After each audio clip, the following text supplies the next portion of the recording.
Hello students, ये video continuation में है पिछले वीडियो के, जिसमें मैंने ब्लड के बारे में आपको बताया था। उसमें मैंने आपको डिफरेंट फंक्शंस को कवर करवाया और ये बताया था कि ब्लड क्या होता है, उसके कॉम्पोजिशन में क्या क्या आता है।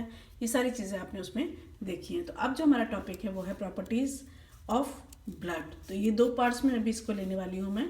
प्रॉपर्टीज़ एंड फंक्शंस है। पहले मैं प्रॉपर्टीज़ को ले रही हूँ। ब्लड का कॉम्पोजिशन अगर आपको रिवाइज करा दूँ तो मैं जल्दी से बता देती हूँ कि उसके अंदर आपने देखा था प्लाज्मा होता है, ये कॉर्पसल्स होते हैं, है ना। प्लाज्मा सॉलिड्स प्रेजेंट हैं, प्रोटीन्स, नॉन प्रोटीन्स, जो भी चीज़ें इसके अंदर थी, ये सारी चीज़ें मैंने वहाँ बताई थी। जिसके अंदर से 2/3 पार्ट जो है वो प्लाज्मा का होता है और 1/3 पार्ट के अंदर होते हैं ये कॉर्पसल्स। तो जो हमें लिक्विड पार्ट दिखाई देता है वो ज़्यादा इसलिए है क्योंकि प्लाज्मा मैटर होता है, जिसके अंदर ये सारा ब्लड में हम कहते हैं कि ब्लड क्या है, ब्लड टिश्यू है जिसके अंदर फ्लूइड प्लाज्मा है और उसके अंदर ये सारे सेल्स आरबीसी, डब्ल्यूबीसी, प्लेटलेट्स ये सस्पेंडेड रहते हैं। और इनके जो प्रॉपर्टीज़ हैं उनको मैं अभी इसके साथ कवर कर रही हूँ। पहली प्रॉपर्टी है pH of blood. pH of blood varies between 7.36 and 7.45, average 7.4 है। टर्म ब्लड pH की जब बात करते हैं तो वो ब्लड प्लाज्मा का ही pH होता है। ये कभी भी 7.8 से ज़्यादा नहीं और 6.8 से कम नहीं। दैट मीन्स रेंज जो है वो 6.8 से 7.8 के बीच में रहती है। कलर की जब बात करती हूँ, सेकेंड जो फैक्टर है वो है कलर प्रॉपर्टी। तो कलर प्रॉपर्टी के अंदर हम देखते हैं ब्रिलियंट रेड ऑक्सीजनेटेड कंडीशन में होता है। अर्थात इसका मतलब ये हुआ कि जो हमारे आर्टरीज हैं जो डीप सिचुएटेड होती हैं उसके अंदर ये रक्त रेड कलर का होता है और ऑक्सीजन कैरी करने की कैपेसिटी उसमें अधिक होती है। जबकि अगर ये कलर वेरी करता है तो उसके अंदर ऑक्सीजन कैरी कैपेसिटी प्रभावित रहती है। अब ऊपर की तरफ से जब हम देखते हैं तो हमें जो दिखाई देती हैं स्किन पर, वो जो है वो हमारे वेन्स होते हैं जिन्हें हम नसें कहते हैं, और वो ब्लूइश कलर में दिखाई देती हैं। कारण उसका क्या है? क्योंकि वो उसमें डी ऑक्सीजनेटेड होता है, ना कि ऑक्सीजनेटेड, और उसके अंदर वो जो कलर है वो हमारे इन टॉक्सिकेंट्स की वजह से आता है। अगला प्रॉपर्टी है विस्कोसिटी। विस्कोसिटी क्योंकि एकदम तरल नहीं है, हमने देखा है पानी जैसा नहीं होता, जबकि पानी से काफ़ी गहरा होता है। This is 5 times more than waters viscosity, which comes to 4.7. Next property, specific gravity. Specific gravity of venous blood at 15 degrees centigrade जो मापी गई है वो है मेल्स में 1.057 एंड फीमेल्स में 1.053।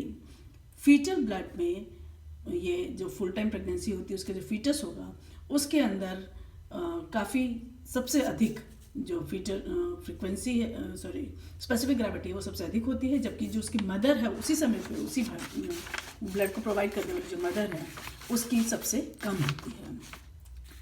फिर दूसरा प्रॉपर्टी हीमोग्लोबिन की है जो कि आपकी बॉडी की हेल्थ को भी बताती है। हीमोग्लोबिन अपने आप में कॉन्जुगेटेड प्रोटीन है जो कि ग्लोबिन हिस्टोन प्रोटीन का बना हुआ है, और हीम जो उसके अंदर रिंग पाई जाती है 9 फैक्टर के साथ में और आयरन की रिड्यूस स्टेट में वो होती है। 1 ग्राम हीमोग्लोबिन 1.36 सीसीज ऑफ ऑक्सीजन को कैरी कर सकता है। हीमोग्लोबिन ऑक्सीजन के साथ में मिलकर ऑक्सी हीमोग्लोबिन निर्मित करता है।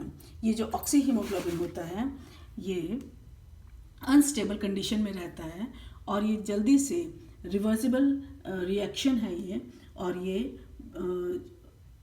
जो है ये पार्शियल प्रेशर ऑफ ऑक्सीजन पर निर्भर करता है और बहुत देर तक इसलिए नहीं टिक सकता क्योंकि वो डिपेंडेंट है। ऑक्सीजन जो है वो tightly is held less tightly in lower pH of such environment. उसमें क्योंकि वो बहुत देर तक नहीं रह सकता, फिर वो टूट जाता है और टूट कर ये फिर ऑक्सीजन अलग हो जाता है और हीमोग्लोबिन पुनः बॉडी को के पास होता है, ऑक्सीजन सर्कुलेट हो जाता है।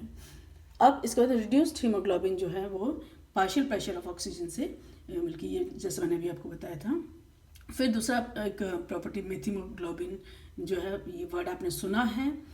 Haemoglobin oxidation of oxy haemoglobin जो होगी उससे ये मिथियोग्लोबिन बनता है।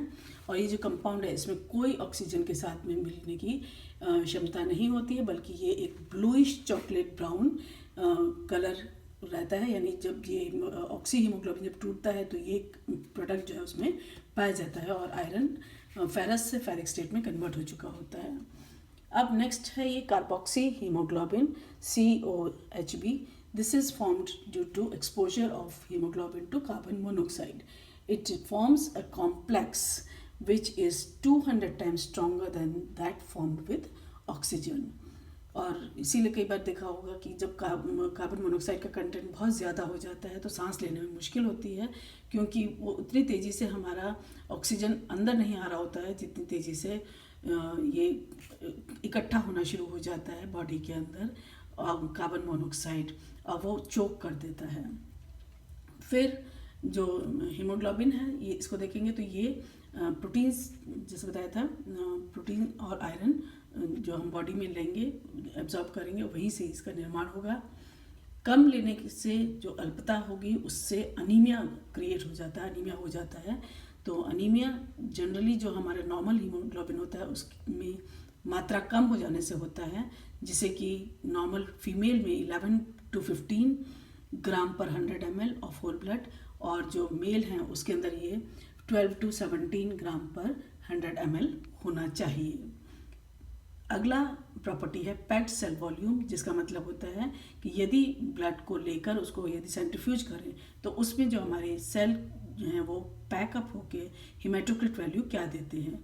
मेल में ये 45% होता है, फीमेल में 40% होता है। फिर बहुत ज़्यादा आता है शुगर एज प्रॉपर्टी देखें तो हेल्दी एडल्ट में शुगर की मात्रा 85 मिलीग्राम पर 100 ml जानी जाती है। इसके बाद जो है ये फंक्शंस ऑफ ब्लड आएंगे, इसको मैं अगले वीडियो में तैयार करके आपके साथ शेयर करती हूँ। 3rd वीडियो में इसको मैं शेयर कर रही हूँ अभी। Thank you. नेक्स्ट वीडियो के लिए तैयार रहिए।